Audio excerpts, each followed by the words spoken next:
Hello. Did you know that in biblical thinking, name equals authority, but name also equals fame? So, by obscuring the name of the Creator, Satan attempts to interfere with the Creator's authority, and Satan attempts to interfere with the Creator's fame. Let me show you. Jews have replaced the name of the Creator with Adonai, and even Hashem, while Christians have replaced the Creator's name with Lord.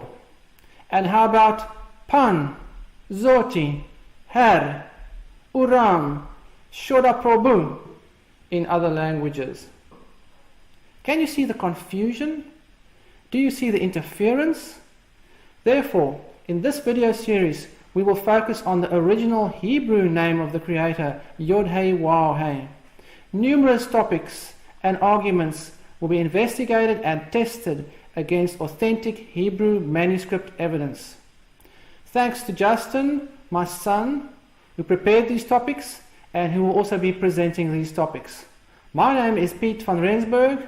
Please visit us at HebrewGospels.com.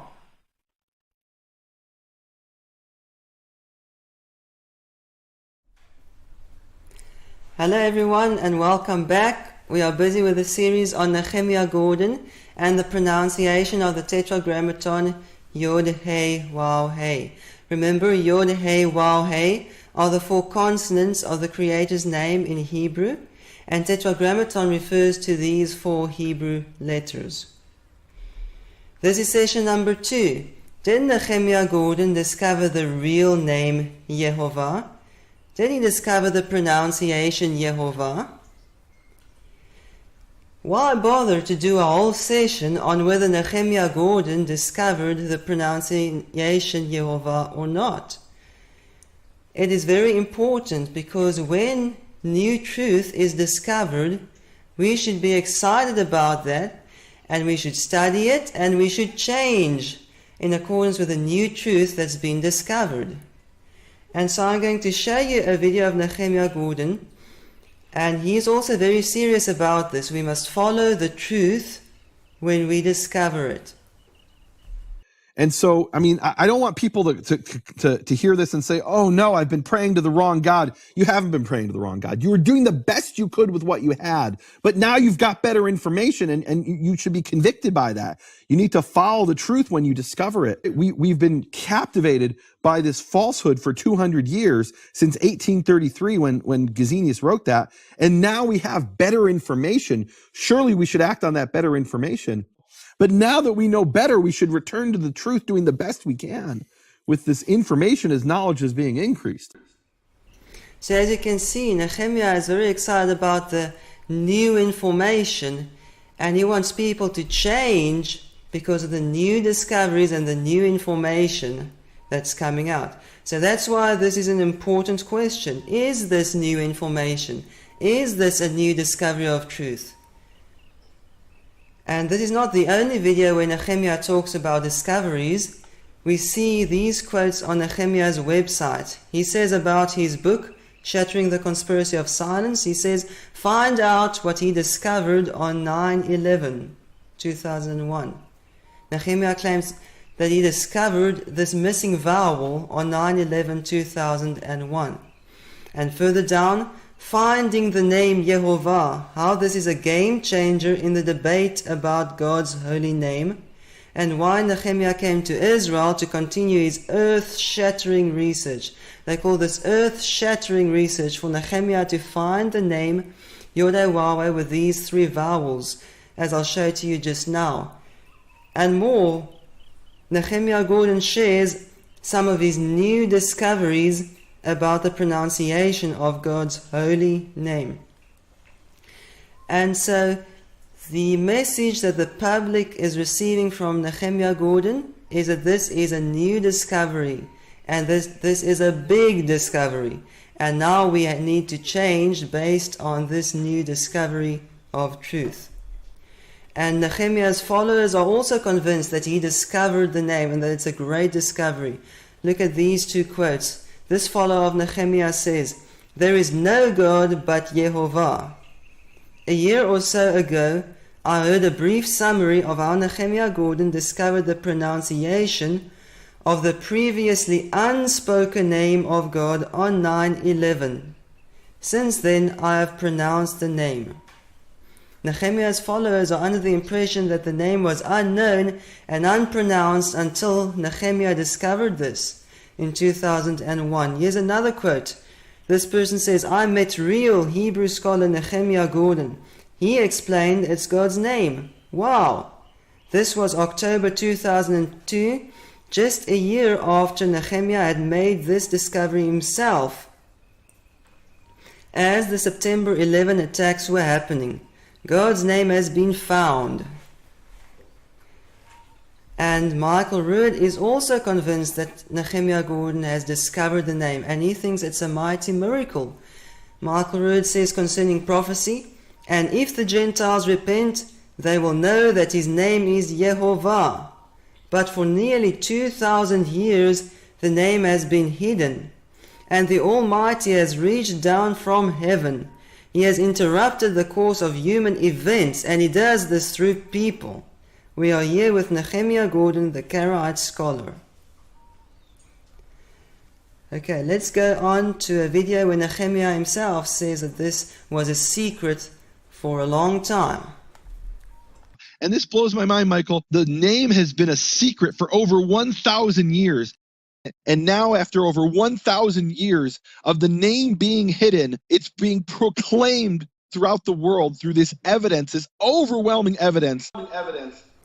So as you can see, Nehemia is very excited to have found 1,000 manuscripts with these pointings. And he says that for over 1,000 years, the pronunciation of God's name was a secret. He's talking about the pronunciation.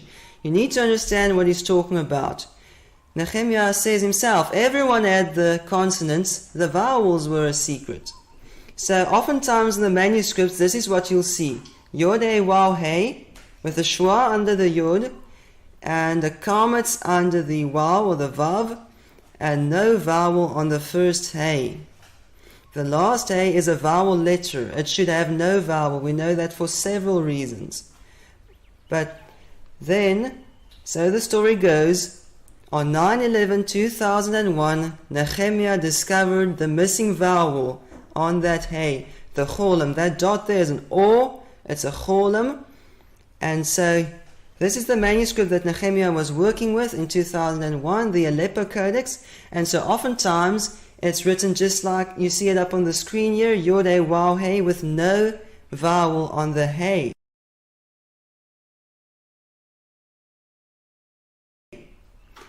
And so the story goes, Nehemia on 9/11/2001, the moment that the Arab terrorists were flying their planes into the buildings in the USA, he was reading through this manuscript and he found a place where that missing vowel was there.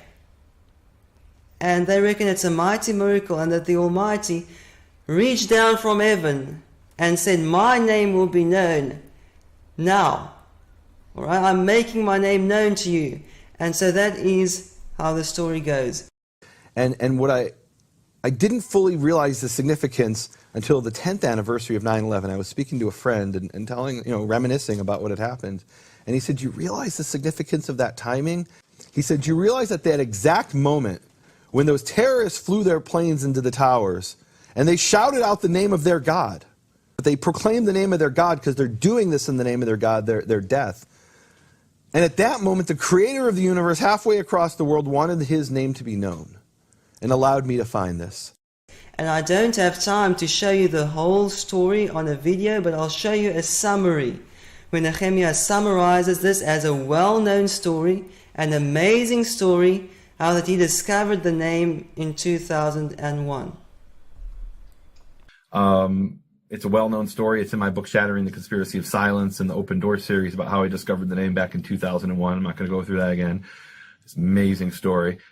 So Nehemia says it's an amazing story how that he discovered the name back in 2001. But 17 years ago, I found the first two manuscripts with the full vowels Yehovah, and that's what I shared with you. Here is another video clip where Nehemia says that he is the first one to have found it. He's talking about these vowels. especially the cholam vowel, in those Hebrew manuscripts.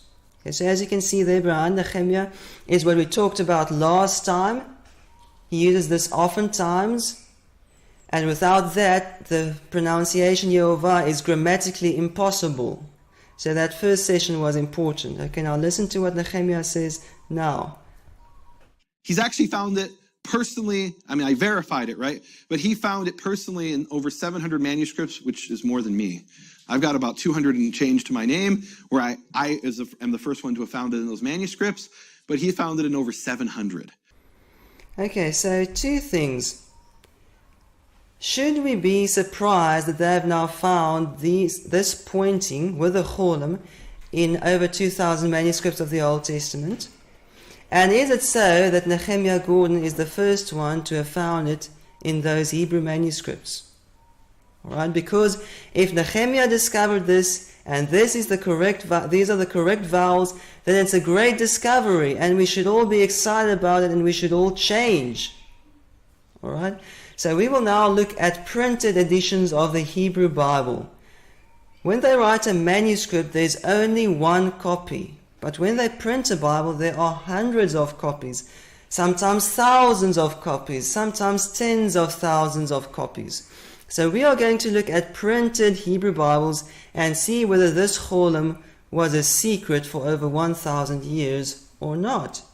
This is one of the first printed editions of the Hebrew Bible, printed in 1482, and this is Genesis chapter 2. It's the first chapter in the Bible that has a name in it. Genesis chapter 1 does not have the name Yod-Heh-Waw-Heh in it. And there you can see Yod-Heh-Waw-Heh, and I've zoomed in so you can see this on a small screen as well. Yod-Heh-Waw-Heh with Shua Cholam Kametz. And again at the bottom of the page you can see it there. Twice in Genesis chapter 2, in one of the earliest printed editions of the Bible, in the first chapter to have the name. The cholam is there twice. So, was this a secret 500 years ago? Did Nehemia only discover this recently in 2001? Or perhaps he never saw this manuscript, perhaps he never saw this Bible, this printed Bible. Let's go on to the next one, the Polyglot Bible, more or less from 1520, and this was distributed under the authority of Rome, and they printed like several hundred copies and distributed this in different countries, and this is again Genesis chapter 2, the first chapter to have in it the name Yod-Heh-Waw-Heh, and it has the Shua Cholam Kametz every time, over and over. Thousands and thousands and thousands of times in this Bible do we have Shua Cholam Kametz. Was this a secret 500 years ago? Perhaps Nehemia never saw this Bible. Let's go on to the next Bible. This is the second rabbinical Bible, printed in the 1520s. By Yaakov ben Chaim, Jacob ben Chaim, and this is again Genesis chapter 2, and you can see Yod-Heh-Waw-Heh with the cholam once, twice, the third time it's very dull, we can't properly see it there in the black oval, and again. This second rabbinical Bible has the cholam in it thousands and thousands and thousands of times. Was this a secret 500 years ago? Perhaps Nehemia never saw this Bible.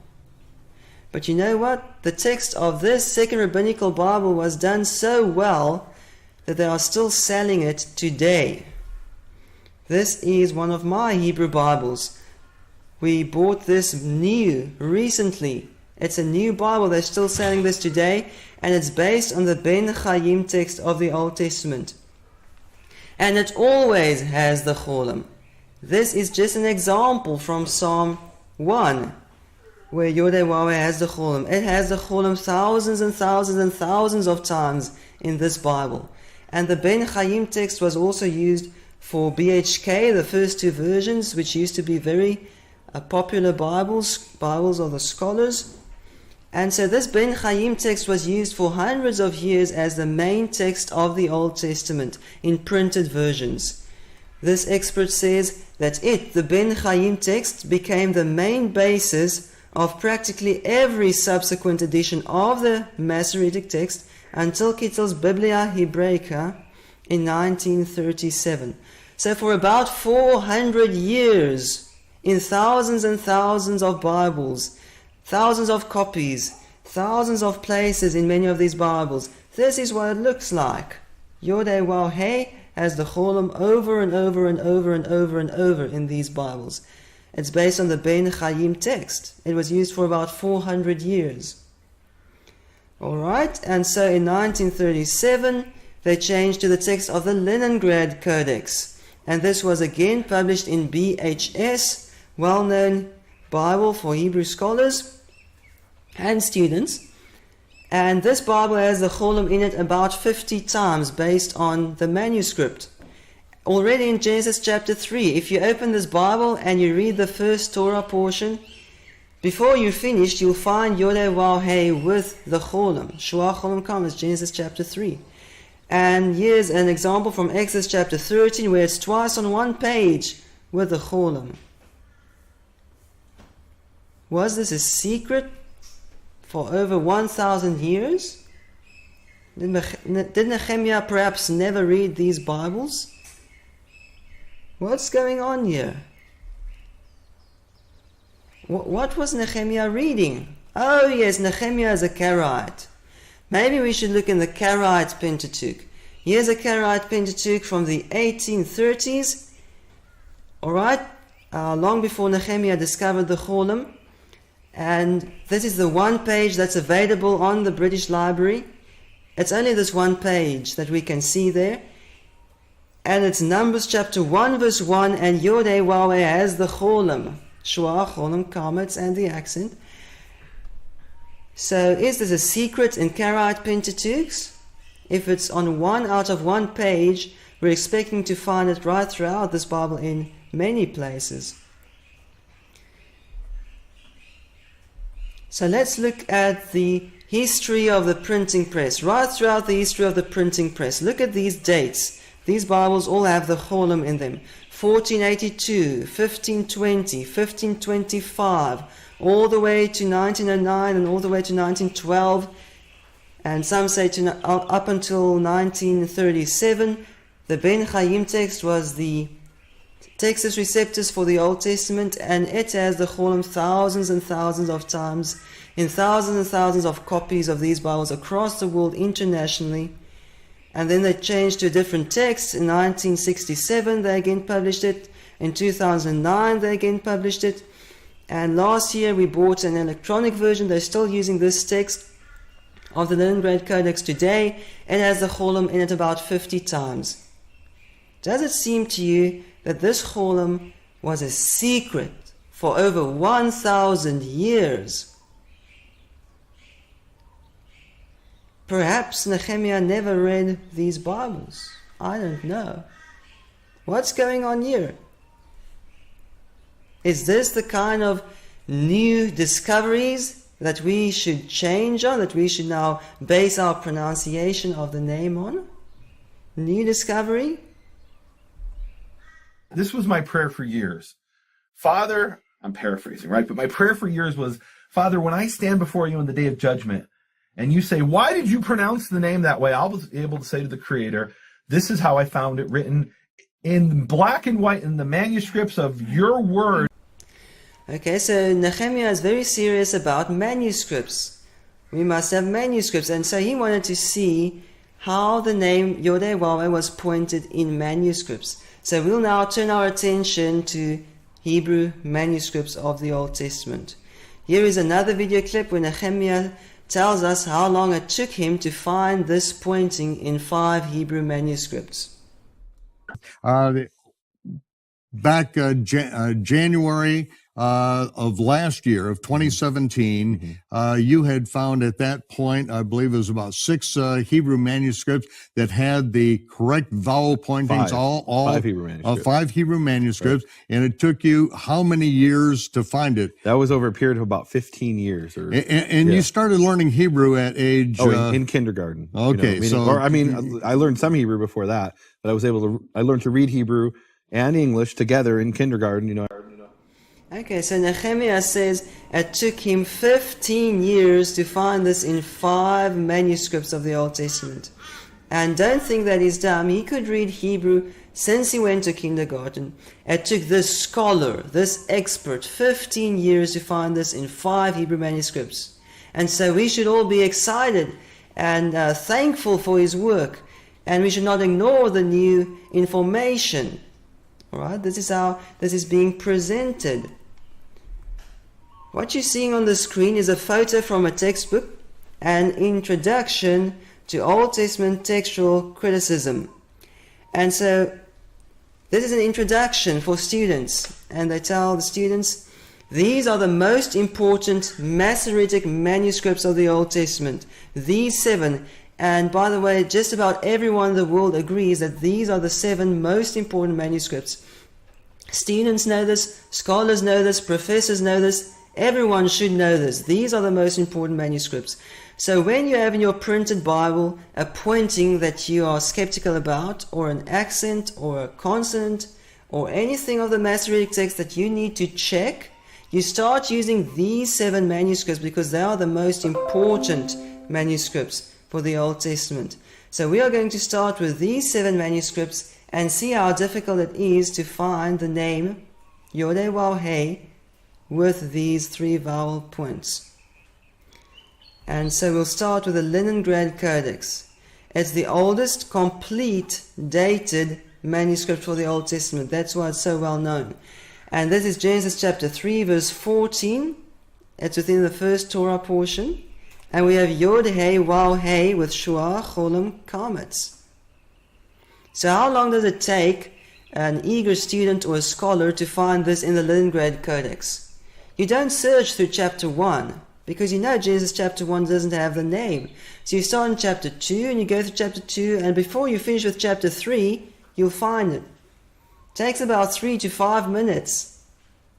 If you're experienced with manuscripts, working in manuscripts, 3 to 5 minutes. If that's not good enough and you keep on searching, you'll find this many times in the Leningrad Codex. Exodus chapter 14, actually this is from chapter 13, has it in a couple of places. Between chapter 13 and 14, we have this in 4 places. And so if you're eagerly searching through the Leningrad Codex, you'll find within 1 day's hard work, 5 or 6 places where the Cholam, the Shua, Cholam and Kametz is there. So perhaps 2 days, but if you're eagerly searching 1 day to find it in the Leningrad Codex in multiple places. How about the Aleppo Codex? This is a very well known and important manuscript of the Old Testament, probably the most accurate copy of the Masoretic text that we have, but it's incomplete. So I can't start looking in Genesis or in Exodus or in Leviticus because many of these books of the Torah are lost. So I started in the Psalms, and I said, how long is it going to take to find the name Yod-Heh with the Cholam in the Aleppo Codex? So I'm searching through the Psalms, and I find in Psalm 5 Yod-Heh with Shua and a dot between the Hey and the Waw and a Kametz. Now that dot looks like a Cholam, but it's a bit small and it's too high above the consonants. So it's not a Cholam. Alright? And then the next example you can see there, Shua and a dot and Kametz. That dot there is a Revia. And next to it is a small dot that could have been a Cholam if it were on the right hand side of the Revia. Alright? So you need to know what you're doing with the accents. These are not Cholams. But in Psalm 26, we clearly have Yod-Heh, Waw-Heh with Shua, Cholam, and Kametz. How long does it take to find if you start in the Psalms? About 20 minutes, depending on how fast you're going. And some of these Psalms are actually missing. It doesn't take that long if you start in the Psalms. And it's not only in the Psalms, it's in the Aleppo Codex about 6 or 7 times. So here's another example, Ezekiel chapter 3, Ezekiel chapter 28. How long should it take to find this in the Aleppo Codex in 6 or 7 places? Nehemia says it took his assistant T-Bone about 3 days to work through this entire manuscript and find this in 6 or 7 places. I'm not that fast. It would take me about 6 days to go through this entire manuscript and find this in 6 or 7 places. So that's on average 1 every day for the Aleppo Codex. Here's the Cairo Codex of the Prophets. Remember, we are looking at the most important Masoretic manuscripts for the Old Testament in the world. The ones you start with when you're concerned with the vowels or the pointings, the accents, etc. And this Cairo Codex of the Prophets, it's only a Codex of the Prophets. It's not the entire Tanakh, not the entire Old Testament. And this is Ezekiel chapter 14. And here we can clearly see Yodei Wahe with Shua Cholam Kametz. In this manuscript, oftentimes we can't see the vowels at all. But here it's pretty clear. How long should it take to find this in the Cairo Codex of the Prophets? About 1 day's hard work, perhaps 2 days, if you're not working that hard, to find this in the Cairo Codex of the Prophets. Here's the Damascus Crown, or the Damascus Pentateuch, or the Sassoon 507. This manuscript has various names. And you open this manuscript, and the first line that survived, you can see on the right hand side of the screen, Baruch Yodei Wahe Elohei Shem. Blessed is Yodei Wahe, the God of Shem. And that Yodei Wahe has a cholam, a shua cholam and a kametz. I've altered the contrast so that you can see it clearly on the screen. But if you look at this on the internet on high resolution, you can see this without changing the contrast. And again on the left hand side, you can see there Yodei Wahe with Shua Cholam Kametz. This manuscript has it over and over and over. I think in hundreds of places you can see the Cholam in this manuscript.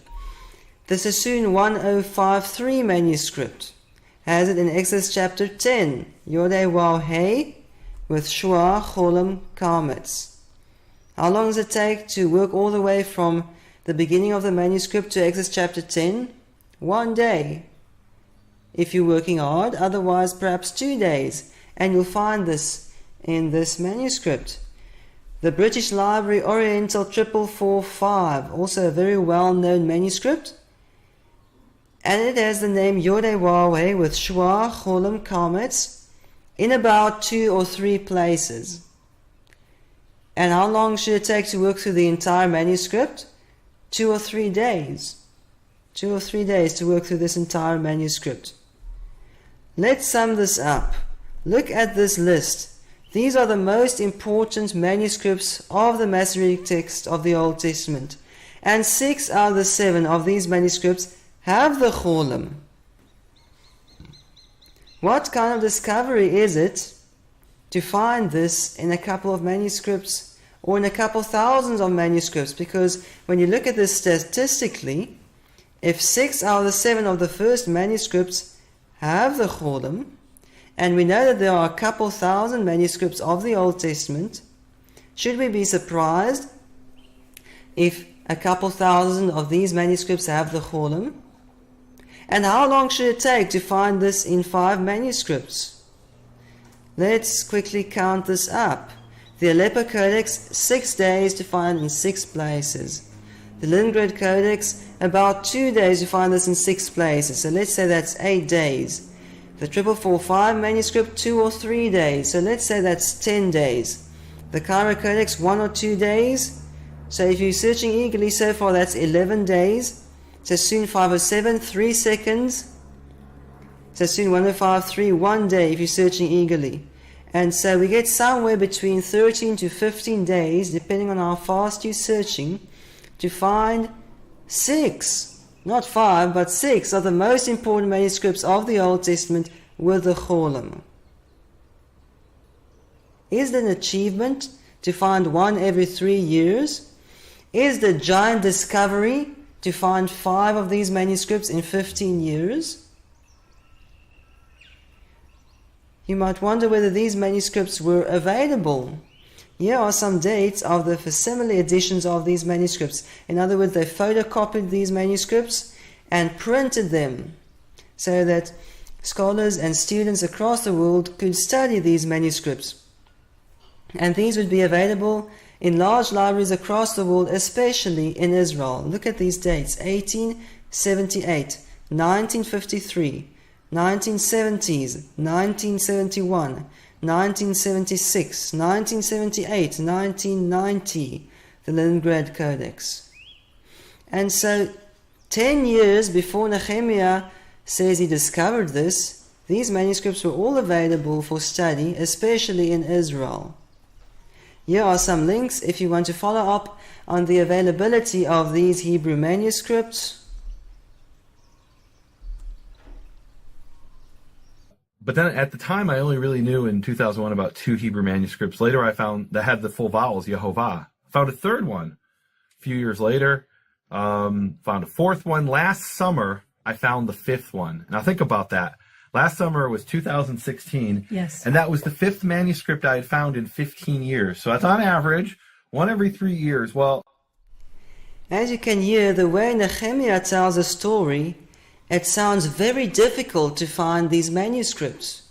Here is a scholar, and it takes him 3 years on average to find a manuscript that has Shua Cholam Kametz on Yod Hey Waw Hey. And so the people need to get excited because this scholar Nehemia Gordon has worked hard for 15 years to find this in only 5 manuscripts. And people think this is how rare it is. This is a big discovery. Whereas actually it should take a scholar or an eager student 15 days to find this in 6 Hebrew manuscripts, not 15 years to find this in 5 manuscripts. and I said to myself, I have 10 rabbis, but only 5 manuscripts. I need more manuscripts. And I thought, this is impossible. How am I going to find more manuscripts when it took me 15 years to find 5? So we'll get to the rabbis in a later session. But for now, why should we think that it is impossible to find more Hebrew manuscripts with the Shua Cholam Kametz if 6 out of the 7 of the first most important manuscripts have the Cholam? Why should we think it's impossible? Why did Nehemia think it's impossible? Or is he just trying to get the people excited about this? Because it doesn't seem to me that it's impossible.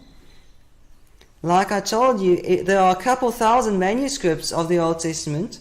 We're expecting to find a couple thousand with a Cholam. And so I'm not talking about fragments. There are some fragments that are very small. Nehemia will say, we searched through 4,000 something hundred fragments and we only found 200 and something with a Cholam. These are fragments. And you need to combine these fragments until you have like 100 pages or 200 pages, a third of the Old Testament, and then you will find the Cholam in about 5 or 6 out of every 7 manuscripts. And so I'm not surprised that they found this in a couple thousand manuscripts of the Old Testament. It's exactly what we're expecting. It's perfectly normal. I don't think it's a discovery. And so look, only one of these most important manuscripts never has the Cholam as far as I know, and it's the Petersburg Codex. It is written with Babylonian vowel pointing signs. And in the Babylonian vowel tradition, you don't put any vowels on the name Yod-Heh Waw-Heh normally. There are some exceptions.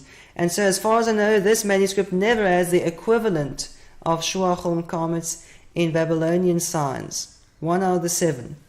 Now I'm going to show you a video of Nehemia Gordon, and he's going to tell us how many manuscripts never have the Cholam.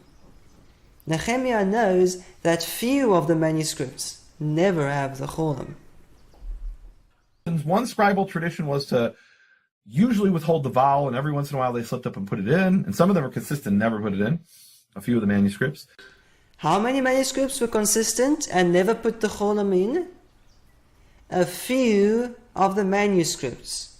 That is correct. A few of the manuscripts never have the Cholam.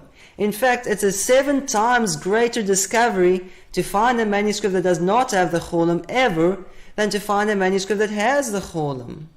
Remember, I'm not talking about fragments, I'm talking about proper manuscripts like half an Old Testament. It's 7 times more difficult to find an Old Testament manuscript, like a complete manuscript, that never has the Cholim than to find one that has the Cholim. Now you might still say to me, but Justin, this was a secret among the in the Western world. Because the Western world can't read Hebrew, we've now seen that these pointings are in the printed versions of the Old Testament in Hebrew, in the Hebrew manuscripts. But the average person can't read that. And so Nehemia is making this known to the world. He is revealing the secret to us that was only known among the Jews and was a secret. Is that true? We will now turn our attention toward English Bibles and other sources. This is the King James Version, a well-known verse. Trust ye in the Lord forever, for in the Lord Jehovah is everlasting strength. You might say, Jehovah is not Yehovah. Remember, first of all, we are concerned with the vowels. Nehemia says everyone had the consonants, but the vowels were secret. So in modern Hebrew, shwa, cholim, kametz are e, o, a. Look at those vowels, e, o, a. But if you ask non-Jews, many will know they'll say Jehovah. And Jehovah is simply the English pronunciation of Yehovah. There's no J in Hebrew. So Jehovah is just Yehovah. Besides, in 1611, there was no J sound in English. They would have pronounced this as Yehovah. Yehovah. With the so-called correct vowel pointings. Were these vowels a secret 400 years ago? It is estimated that more than 85% of 300 million Americans own a Bible, and that more than 50% of regular USA Bible readers prefer the King James Version.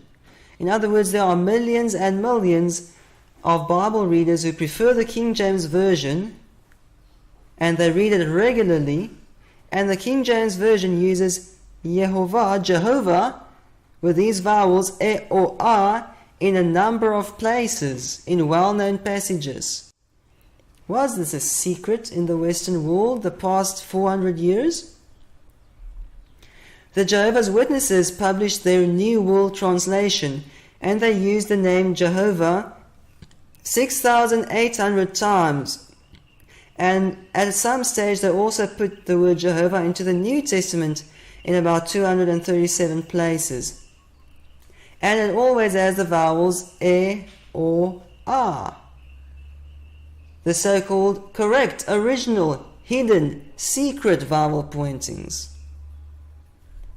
Were these a secret? The Jehovah's Witnesses also published 2 magazines. The one is called The Watchtower and the other is called Awake. When they print the Watchtower magazine, they print more than 42 million copies. And when they print the Awake magazine, they print about 41 million copies. And they distribute these magazines in 236 countries. Compare this to the National Geographic, the Time magazine, the Reader's Digest. They only print about 3 million copies per issue. What would you think if I told you that about 3 years ago I discovered the National Geographic magazine for the first time? And about 3 years before that, about 6 years ago, I discovered Time magazine. And about 8 years ago, I discovered the Reader's Digest. Would you believe me? The Jehovah's Witnesses publish 80 million magazines per issue between these 2 magazines. They distribute this internationally in hundreds of countries, in more than 100 languages. Were these vowels a secret? The vowels E or A, were they a secret? Were they hidden for the last couple hundred of years? What kind of discovery did Nehemia make? Look at this video clip of Nehemia Gordon. But before that, everybody knew the name was Yehovah. Everybody knew that before the 1800s, and it was a secret, you know. Everybody knew it, and it was a secret. Let's try again. This must be complicated. Let's try to understand. Concentrate, everybody. But before that, everybody knew the name was Yehovah. Everybody knew that before the 1800s. And it was a secret. You know, everybody knew that before the 1800s. And it was a secret. Was this a secret, or did everybody know this? What's going on here? Okay, let's look at these dates of these historic Bibles that used Jehovah. Remember, the earliest ones used Yehovah because there was no J. And we're concerned with the vowels, E or A, which Nehemia claims to be the original hidden secret vowels. 1530, 1539, 1560, 1568, 1611, 1833. Remember, Nehemia said the last 200 years, or he said before the 1800s, this was known, and the last 200 years this has been hidden. Look at these last 200 years, 1833, 1862, 1885, 1890, 1901, 1971, 1985. They kept on publishing Bibles that used Jehovah with the so-called correct vowels throughout the 1800s and the 1900s. Just look at these last couple of Bibles. The Darby Bible uses Jehovah 6,800 times, ASV 6,800 times, the Living Bible 500 times, Green's Literal Translation 6,000 times. Does it seem to you that these vowels were a secret among the Western nations? In our English Bible translations? Was this a secret? Let's look at Webster's Dictionary, 1913. So this is right more or less in the middle of the 200-year period that Nehemia says this has been hidden from us. These vowels have been hidden from us. Noah Webster wrote in his dictionary in 1913. Remember, this is more than 100 years. There's about 100 years before Nehemia discovered the Cholim. He writes, a Jehovahist is number one who maintains that the vowel points of the word Jehovah in Hebrew, the vowel points of the word Jehovah in Hebrew are the proper vowels of that word, and these Jehovists were opposed to the Adonists. Were these vowel pointings in Hebrew a secret 100 years ago? Or were they known 100 years ago? They were known 100 years ago. Here's an Adonist according to Noah Webster. An Adonist is one who maintains that the points of the Hebrew word translated Jehovah are really the points of the word Adonai. See Jehovahist. And so in the 19th century, in the 20th century, people were arguing about this. In fact, they argued about this in the 1700s, 1800s, 1900s. They're still arguing about this today. What kind of new discovery is this that we should all be excited about? To sum up, Nehemia Gordon did not discover the Cholim vowel on Yod Hey Waw Hey, neither on 9/11. And the vowels E or A on Yod Hey Waw Hey's name was not a secret for over 1,000 years. How do we know that? Printed Hebrew versions since the 1480s have the Cholim. Many thousands and thousands and thousands of copies of printed Bibles, many of these in thousands and thousands and thousands of instances inside these printed copies. 6 out of the 7 of the most important Hebrew manuscripts in the world have the Cholim, and should only take about 15 days to find that out if you're eagerly searching. International Bible translations since the 1500s transliterated Yod Hey Waw Hey as Yehovah, which later became Jehovah, with the vowels E or A. Were these vowels a secret? What kind of earth-shattering research is this? Is this what was discovered when the Almighty reached down from heaven and interrupted the course of human events? That someone saw a Hebrew manuscript with these vowels? What kind of new discovery is this that we should now be excited about and study, and that we should now change how we pronounce the name based on this new discovery? Is this ignorance or is this dishonesty? How could someone claim that this was a secret and that they discovered it? The next logical question is going to be this. Are these vowels, shua, cholam, kametz, in modern Hebrew, e or a, are they the original vowels of Yehovah's name, or are they Ketiv Karei vowels? What is Ketiv Karei? What is Ketiv Karei Perpetuum? We'll start discussing this in the next presentation. Was Ketiv Karei applied to Yehovah? Until next time, Shalom and Yeshua Mashiach.